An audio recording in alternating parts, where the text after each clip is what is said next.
Running ভাতা পুনর্বহাল করা না হলে আগামী 28 জানুয়ারি থেকে কর্মবিরতির ঘোষণা দিয়েছে বাংলাদেশ রেলওয়ের কর্মচারীরা। দীর্ঘকাল ধরে পাওয়া এই রানিং ভাতা স্টাফদের পেনশন ও গ্র্যাচুইটি হিসেবে অন্তর্ভুক্ত করা হলেও 2021 সালে তা বাতিল করে অর্থ মন্ত্রণালয়।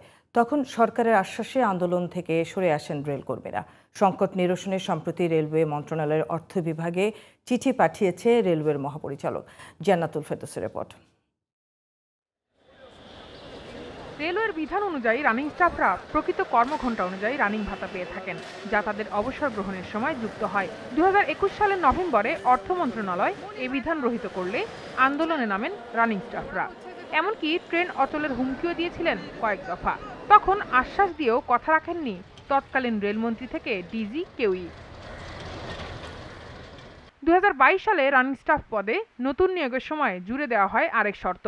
এতে বলা হয়, চলন্ত ট্রেনে 100 মাইল বা 8 ঘন্টার বেশি সময় দায়িত্ব পালনের ক্ষেত্রে ভ্রমণ ভাতা বা দৈনিক ভাতার পরিবর্তে রানিং ভাতা হিসেবে দেয়া হবে দৈনিক বেতনের সর্বোচ্চ 75%। তবে স্টাফদের দাবি মাইলেজ সুবিধা পুনর্বহালের। আমার 3000 4000 লোকের কাজ 1000 লোক দিয়ে করাইতেছেন, তো সেই ক্ষেত্রে আমার মাইলেজটা আর্নিং বাড়বে না। নিয়োগে কিছু উল্লেখ করে নাই। যখন তাকে অ্যাপয়েন্টমেন্ট লেটার হাতে দেওয়া হয়েছে তখন ওই জায়গায় কিছু ধারা সংযুক্ত করে দিছে। আমি আর সে একই চাকরি করি, সে যেই আর্থিক সুবিধা পায় আমি ওইটা পাইতে পারি না।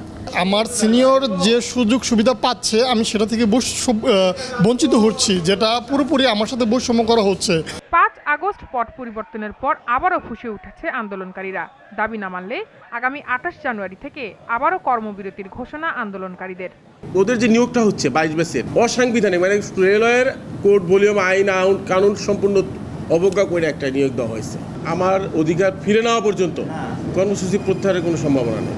সংকট নিরসনে সম্প্রতি রেলওয়ে মন্ত্রণালয়ের অর্থ বিভাগে চিঠি দিয়েছে রেলওয়ের মহাপরিচালক। রানিং স্টাফদের দাবি যৌক্তিক বলে মনে করছেন তিনি। তাদের এই দাবিটার সাথে আমরা মনে করি যে না, এই মাইলেজ অ্যালাউন্সটা আসলে তাদের পাওয়া উচিত, উভয়ই পাওয়া উচিত।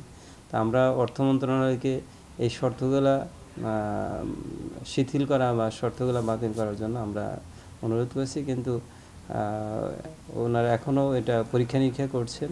এই উদ্যোগ ফলপ্রসূ হবে বলেও আশা প্রকাশ করছেন রেলওয়ে মন্ত্রণালয়ের এই কর্মকর্তা। এই মাইলেজ অ্যালাউন্সটা যোগ করে মূল বেতনের সাথে যোগ করে যে পেনশন দেওয়ার সুবিধাটা, এইটা আপাতত বিবেচনা করা হচ্ছে না, কারণ এটা আসলে এতে আসলে আমাদের মূল যেটা নিয়োগের যে শর্তটা, এটা আসলে উদ্দেশ্য ব্যাহত হয়। জান্নাতুল ফেরদৌসী, জিটিভি নিউজ, ঢাকা।